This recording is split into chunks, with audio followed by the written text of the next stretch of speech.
나아가지 못하도록 그렇게 묶어버립니다.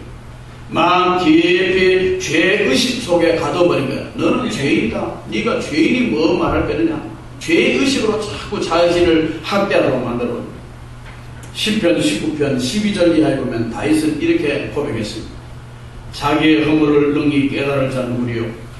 나를 숨은 허물에서 벗어나게 하소서. 또 주의 종에게 고의로 죄를 짓지 말게 하사 그 죄가 나를 주장하지 못하게 하소서. 그리하면 내가 정직하여 큰 죄가에서 벗어나겠나요.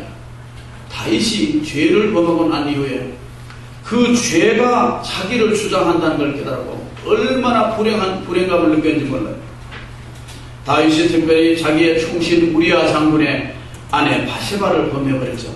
이 간음 사건 이후에 그 죄를 덮으려고 남편인 우리아 장군을 아주 전쟁터 최전방에 보내버리잖아요. 그래서 직접 살인은 안 했지만 간접 살인을 다윗이 했습니다.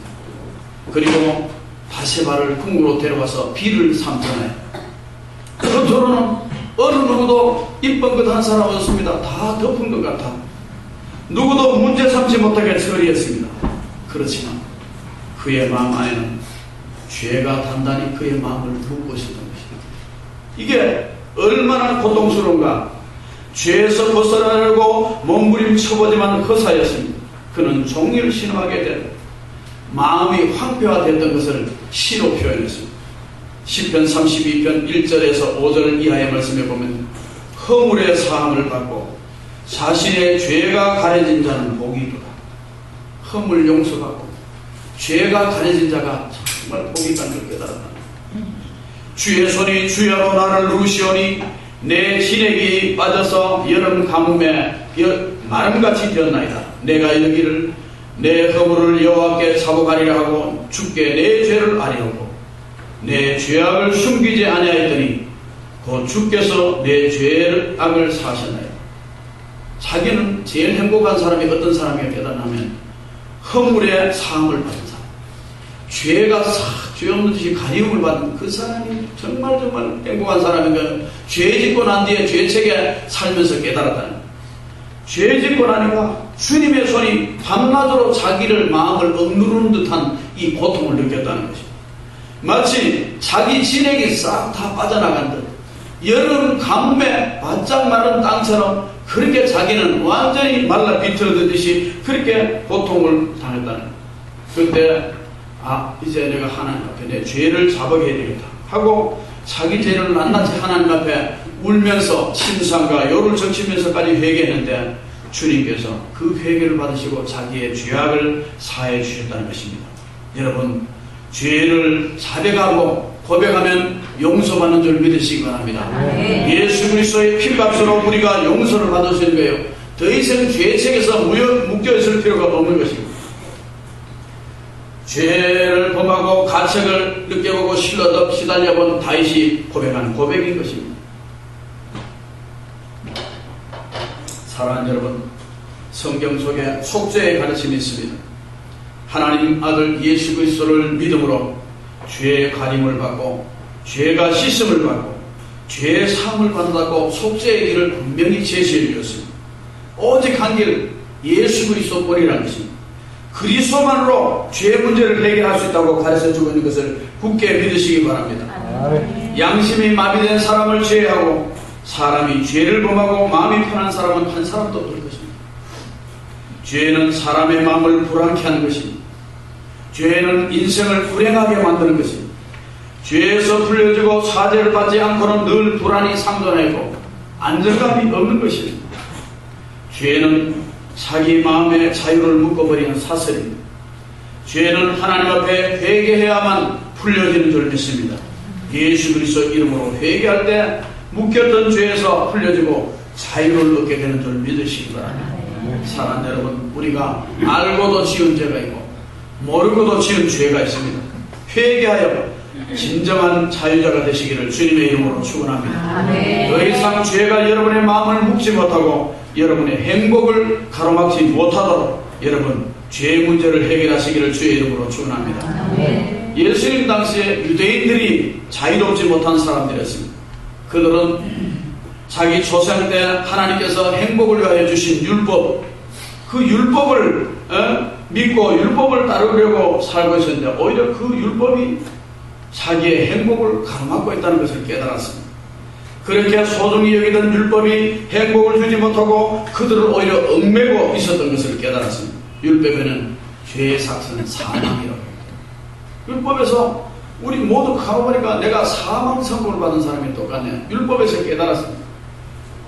모두가 죄가 있다는 것을 깨달았습니다. 그러므로 죄 앞에 모두가 무기력하고 절망적인 사람이 유대인들이었습니다. 오늘 본문 31절 32절 보세요. 그러므로 예수께서 자기를 믿은 유대인들에게 이르시되 너희가 내 말에 거하면 참으로 내 제자가 되고 진리를 알지니 진리가 너희를 자유롭게 하리라. 이렇게 말씀합니다. 34절 말씀에 예수님은 죄를 범한 자마다 죄의 종이다 이렇게 선포했어요. 죄는 인간을 다 가둬버리고 묶어버린다는 거예요. 죄를 지은 인간은 모두가 죄 앞에 굴복하게 되고 죄의 종로로 살 수밖에 없다는 것을 말해주는 것입니다. 그러므로 죄의 문제를 해결하지 못한 인간은 자유롭지 못한 것입니다. 그 마음에 진정한 자유는 없는 것입니다. 마음이 지금 묶여있어요. 몸은 자유로운데. 그러므로 사람은 누구나 태어남부터 죄의 속박에서 매이는 것입니다. 시조 아담이 범한 원죄부터 가지고 태어나니까 다 죄의 속박 가운데 태어나는 것입니다. 태어나면서부터 인간은 다 죄인으로 태어나는 거예요. 그래서 죄하고는 친숙합니다. 죄하고. 그런데 오늘 큰 은혜의 말씀이 선포되고 있습니다. 하나님 아들 예수님이 유대인들을 향해서 자유롭게 하리라. 내가 자유롭게 할 것이다. 이렇게 선포합니다. 자유를 선포해요. 진리를 알지니 진리가 너희를 자유롭게 하리라. 진리를 알아야 된다는 것입니다. 진리를 알아야 너희가 진정한 자유자가 된다. 이 말씀인 것입니다. 진리입니다. 여러분, 진리가 무엇입니까? 사전적인 의미로는 참된 이치입니다. 참된 이치가 진리예요. 진리는 모든 인간이 참으로 찾아야 하는 그 참된 이치인 것입니다. 로마 총독 빌라도도 예수님을 신문할 때 예수님께 이런 걸 물었습니다. 진리가 무엇이냐? 예수님께 진리가 무엇이냐고 빌라도 총독이 물었다는 것입니다. 진리는 불변한 것입니다. 아무리 옛날에도 그 진리는 여전히 진리로 빛난 것이고 지금도 그것은 세월이 흘러도 여전히 진리는 진리로 빛나는 것이고 색깔이 변하지 않는 다이아몬드처럼 진리는 어느 시대에 가도 진리는 그 시대에 다 이 삶의 이치가 되는 것이 불변의 진리를 믿으신 거예요. 세상에 학교에서나 교육기관에서 가르치는 진리라는 것은 세월이 변하면 진리의 기준도 변해. 그건 참 진리가 아닙니다. 진리를 탐구하러 학교 왔다 하는데 학교에서는 진리가 발견될 수 없는 거예요. 오직 예수 그리스도 안에만 성경 안에서만 진리가 발견되는 줄 믿으시기를 주의 이름으로 축원합니다. 진리는 예수 그리스도 안에 성경 안에 진리는 불변한 것이며 영원한 것입니다. 우리의 생명을 두고 바꿔도 아깝지 않는 것이 진리입니다. 그래서 순교자들이 신앙을 지키다 순교한 이유가 뭐냐면 그걸 위하여 내가 목숨을 바꿔도 아깝지 않다. 그래서 진리를 지키다 목숨을 바꾸고 순교한 것입니다. 성경은 진리의 기준을 하나님께 두고 있습니다. 하나님만이 영원한 불변의 진리이시고 하나님이 보내신 아들 예수 그리스도께서 내가 곧 길이요 진리요 생명이니 예수님 자신이 진리라고 말합니다. 그리스도 안에 참 진리가 있습니다. 그래서 하나님께서 아들 예수 그리스도를 하늘의 권세 땅의 권세를 다 주어서 예수님을 이 땅에 보내신 것입니다. 그래서 우리는 그리스도 안에서 하나님의 사랑을 발견하고 그리스도 안에서 참된 하나님의 진리를 발견하고 그리스도 안에서 참 자유자가 되는 줄 믿으시길 바랍니다. 아멘. 예수님 자신이 진리입니다. 오늘 본문 36절에도 보세요. 그러므로 아들이 너희를 자유롭게 하면 너희가 참으로 자유로워. 아들이 자유롭게 하면 너희가 참으로 자유로워진다. 하나님의 아들 예수 그리스도 그리스도께서 자유롭게 하는 사람이 자유자가 된다는 거죠.